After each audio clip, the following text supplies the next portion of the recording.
One of the real promising up-and-coming boxers in the St. Louis area is named Outlaw Coyne. He is an undefeated cruiserweight from St. Charles, and he joins us right now. You went to Mizzou to play football, but got sidetracked. Went to play for Gary Pinkel. What happened there?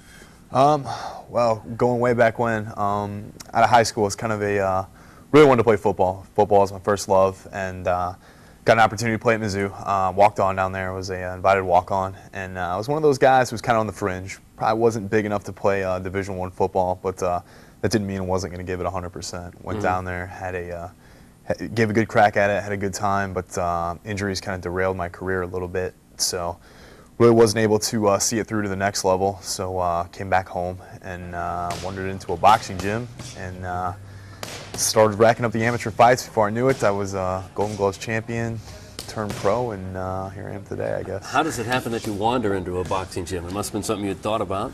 Kind of messed around with it when I was younger, but had never been super serious with it, you know. And I wanted something else to do, you know. Football was kind of was an unfinished chapter in my life, and I needed something else to do. So went into the boxing gym, and everyone said, I think it's something you'd be good at. I've always been kind of a knucklehead when I was younger with fighting and stuff. So decided to do it in an organized setting, and had some amateur fights, a lot of amateur fights actually. Fought here in St. Louis for the St. Louis Golden Gloves title in the heavyweight division 3 years in a row.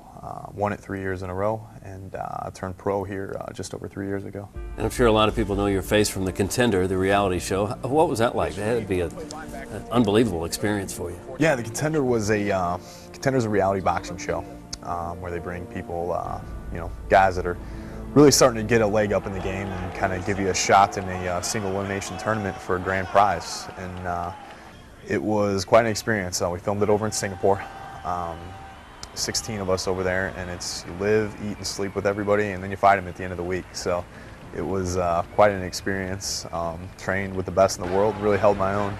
Fought a true veteran of the game, a kid named Tim Flamos out of Brockton, Massachusetts. That's the home of Marvin Hagler and Rocky Marciano, so those are two names you may have heard before in the boxing game. Is that when you realized your success on that show that maybe you had a chance to really go big in boxing? Yeah, it was.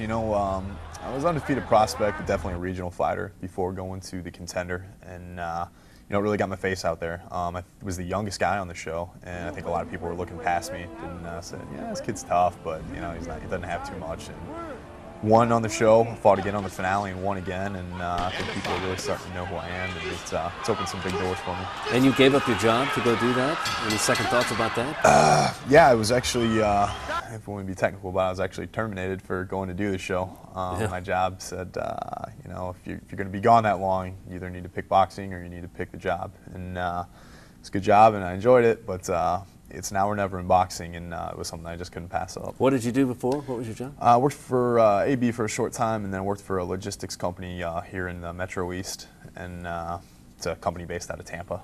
But now you're undefeated and ranked 15th in the country in cruiserweight.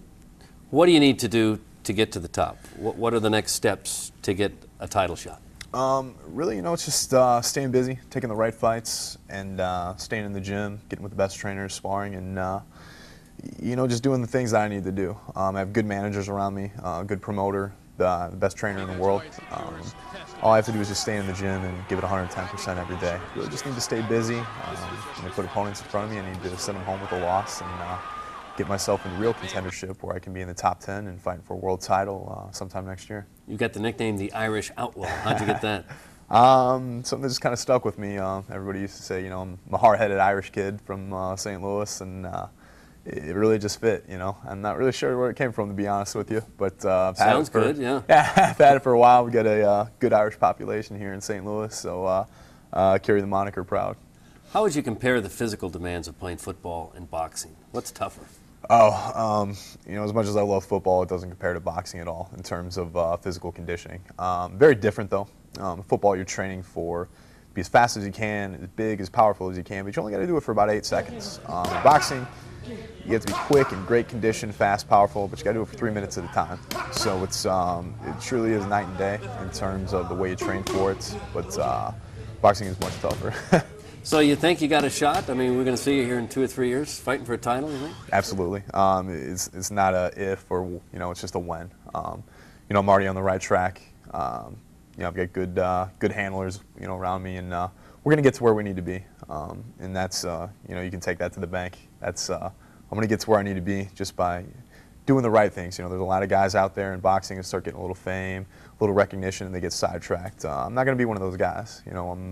As soon as I fight, I just want to know when I can get back in the gym. I want to know when I can start running again. I want to know when I can start training again because, that's what matters to get to the top. And right now, that's the only thing that matters. Is boxing fun? I mean, you get hit in the face 100 times during it, but you actually have fun doing it? Or is this your new job and the way to maybe hit it? It's a little bit of both. Boxing is the art of hitting and not getting hit. So you don't want to get hit too much. But it is a fight, so you are going to get hit, and it does pay the bills too. Right now it's it's something where you're not going to hit it big right off the get-go, but it can be very lucrative if you keep your nose to the grindstone to get to where you want to be. So it's a little bit of both, and it's something that you can only do for a short time. So I'm going to give it 110 right now. You ever keep in touch with Gary Pinkel? Does he know what you're up to now? To be quite honest with you, I haven't. I travel a lot with boxing. The Contender took me all the way over to Singapore. I spent a lot of time training in Las Vegas, out in California, fought out east several times. Not in mid-Missouri too much nowadays, but if he's watching, a lot of the things that he taught me down there stuck with me and helped me to kind of get to the athlete I am today. And when you make it to the top, he'll say, "That's my guy. That's the guy I showed him how to do it. Taught him everything he knows." Right? He should if he's smart. I think he's a smart guy. Well, Ryan, thanks much for coming in tonight. Best of luck to you, and remember us when you win the title. Thank you. Appreciate it. Still undefeated, the Irish Outlaw, Ryan